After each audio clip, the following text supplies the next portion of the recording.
बघा लाडक्या बहिणींनो आणि लाडक्या ताईंनो, मुख्यमंत्री माझी लाडकी बहीण योजना आणि त्याचा 25व्या हप्त्याबद्दल एक मोठी अपडेट आलेली आहे. स्वतः आदितीताई तटकरे यांनी याबद्दल एक मोठं वक्तव्य केलेलं आहे. तर ती लाडक्या बहिणीनं तुमच्यासाठी आनंदाची बातमी असणार आहे. खुशखबर, खुशखबर, खुशखबर असणार आहे. आता लाडक्या बहिणींनो, आपल्याला आतुरता लागलेली आहे. 25वा हप्ता म्हणजे जुलै महिन्याचा हप्ता कधी भेटतो, कोणाला भेटतो, बरोबर? यामध्ये आदितीताई तटकरे यांनी याबद्दल मोठी अपडेट दिलेली आहे. लाडक्या बहिणींनो, महिलांसाठी खुशखबर आहे. 1500 रुपये कधी भेटणार आणि सोबतच हे जे पैसे आहेत तुमच्या अकाउंटला क्रेडिट क्रेडिट होणार याबद्दलची एक मोठी न्यूज आलेली आहे.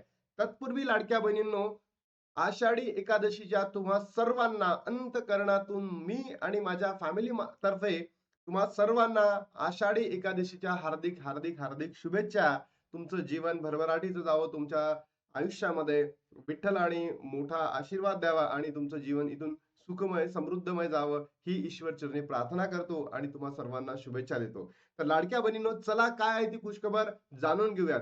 बघा लाडक्या बहिणींनो, एक केस गेली होती हायकोर्टमध्ये आणि हायकोर्टमध्ये केस गेल्यानंतर हायकोर्टने सुद्धा आदित्य तटकरे म्हणजे सरकारला काहीतरी सुनावलं होतं, पण त्याच्या बदल्यात या आदित्य तटकरेंनी सरकारला आणि त्या अपोजिट लीडरला आणि हायकोर्टला खूप काही प्रत्युत्तर दिलेले आहे. तर त्याचं सगळं तुम्हाला या व्हिडिओच्या माध्यमातून सांगणार आहे. मुख्यमंत्री माझी लाडकी बहीण योजनेत विरोधकांच्या टीकेला महिला व बाल विकास मंत्री आदिती तटकरे यांनी चोख प्रत्युत्तर दिले आहे. योजना बंद होणार नसल्याचे स्पष्ट केलेले आहे. बघा लाडक्या बहिणींनो, काय सरळ सांगितलेलं आहे की आदितीताई तटकरेंनी योजना बंद करणार नाहीयेत, म्हणजे योजना ही सुरूच राहणार आहे. पण याच आदितीताई तटकरेंना माझा एक प्रश्न आहे की ज्या बहिणींनी ई केवायसी केली नाही त्यांना डबल ई केवायसी करण्याची संधी तुम्ही कधी देणार आहेत? ज्या एकल बहिणी होत्या, त्यांना वडील नव्हते, भाऊ नव्हते, पती नव्हते, त्या एकल बहिणींनी काय करावं याबद्दल सुद्धा तुम्ही इथे सांगावं. कारण की असंख्य माझ्या लाडक्या बहिणी अशा आहेत त्या पात्र असून सुद्धा आता तुमच्या ई केवायसीच्या प्रक्रियेमुळे त्या अपात्र झालेल्या आहेत. तर लाडक्या बहिणींनो, तुम्हाला काय वाटतं नक्की कमेंट बॉक्स मध्ये सांगा. सोबतच महायुती सरकारची ही योजना महिला सक्षमीकरणासाठी सुरूच राहील. कोणतेही हप्ते चुकले नाहीत असे त्यांनी सांगितले. म्हणजे जे हायकोर्टात गेले होते त्यांना प्रत्युत्तर म्हणून किंवा विरोधी पक्ष या लाडकी बहिणी योजनेच्या घेऊन अनेक प्रश्न विचारत होते. त्यामुळे आदित्य तटकरे यांनी हे अत्यंत महत्वाचं उत्तर या ठिकाणी दिलेलं आहे. मान्य आहे, सगळंच मान्य आहे. पण आदित्य तटकरे, तुम्हाला माझी नम्र विनंती आहे की ज्या बहिणींची आतापर्यंत ई केवायसी झालेली आहे, काही कारणास्तव त्या एकल होत असल्यामुळे त्यांच्याकडे पतीचे किंवा वडिलांचे डॉक्युमेंट्स उपलब्ध नव्हते. अशा बहिणींसाठी सुद्धा तुम्ही काहीतरी करा. आज आषाढी एकादशी आहे. माझ्या लाडक्या बहिणींकडनं मी तुम्हाला नम्र विनंती करतोय. माहिती माहितीची महत्वाकांक्षी मुख्यमंत्री माझी लाडकी बहीण योजना नेहमीच चर्चेत असते.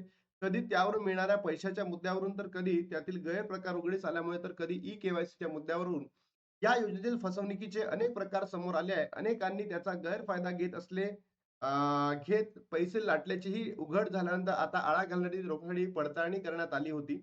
अनेक लाभार्थ्यांची नावे त्यातून वगळण्यात आल्यावर कित्येकांना योजनेचा हप्ता आणि दर महिन्याला मिळणे पैसे बंद झाले. मात्र त्यावरून विरोधकांनी टीका करण्यास सुरुवात केली आणि ही योजना बंद होणार, लाडक्या बहिणींची गरज संपली, आता ही योजना बंद होऊ शकते असे म्हणण्यास सुरुवात केली. मात्र सरकारकडून यावर स्पष्टीकरण देण्यात येत असून लाडकी बहीण योजना सुरूच राहणार आहे असं महिला व बाल विकास मंत्री आदिती तटकरे यांनी पुन्हा स्पष्ट केलेलं आहे. बघा लाडक्या बहिणींनो, ही ज्याही तुम्ही बहिणी आता पात्र ठरलेल्या आहेत त्यांच्यासाठी तर आनंदाची बातमी आहे. कारण ही योजना आता कधीच बंद होणार नाही असं आदित्य तटकरेंनी म्हटलं. पण प्रॉब्लेम असा आहे की ज्या बहिणींची ई केवायसी झाली नाहीये, ज्या बहिणी एकल आहे, त्या बहिणींचं का किंवा सरकारच्या चुकीमुळे त्या लाडक्या बहिणी आपली ई केवायसी करू शकले नाहीत, तर त्या बहिणींसाठी सरकारने एकदा तरी विचार करावा आणि त्या बहिणींना योजनेमध्ये अपात्र आहे आता, तर त्यांना पात्र करून घ्यावं, एवढीच माझी नम्र कळकळीची विनंती आहे सरकारकडे. तसंच लाडकी बहीण योजनेवरून टीका करणाऱ्यांना चोख प्रत्युत्तर दिल्यानंतरही त्यांनी हायकोर्टात याचिका दाखल केली होती. आज लाडक्या बहिणींचा पुळका येऊ शकत नाही असे त्यांनी सुनावले. बघा त्यानंतर अजून काय म्हणाला त्या बघू. लाडकी बहीण योजनेवरून विरोधकांनी जी टीका होते ती मी गांभीर्याने घेत नाही. ही योजना आणूच नका, शासनाचे नुकसान होईल या शब्दात विरोधकांनी लाडकी बहीण योजना सुरू असताना विरोध केला होता. काही मंडळी तर उच्च न्यायालयात देखील गेली होती. त्यामुळे ज्यांनी हायकोर्टात याचिका दाखल केली आहे त्यांना आज लाडक्या बहिणीचा पुळका येऊ शकत नाही. म्हणजे काय काही विरोधकांनी जेव्हा ही योजना चालू करणार होते तेव्हाच विरोध केला होता, की बाबा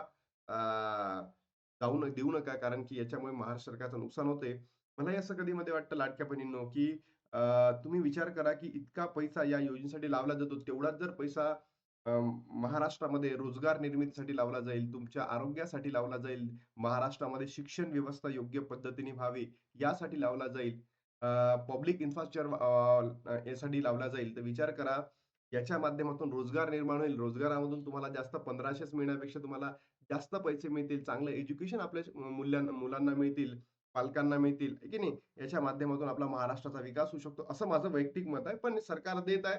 आपलेच पैसे आहे. सरकार तर लुटणारच आहे. तर आपले पैसे आपल्याला का नाही? असंही माझं दुसरं मत आहे. जेव्हा चांगलं काम आपण करत असतो, तेव्हा सरकारवर टीका होत राहणारच.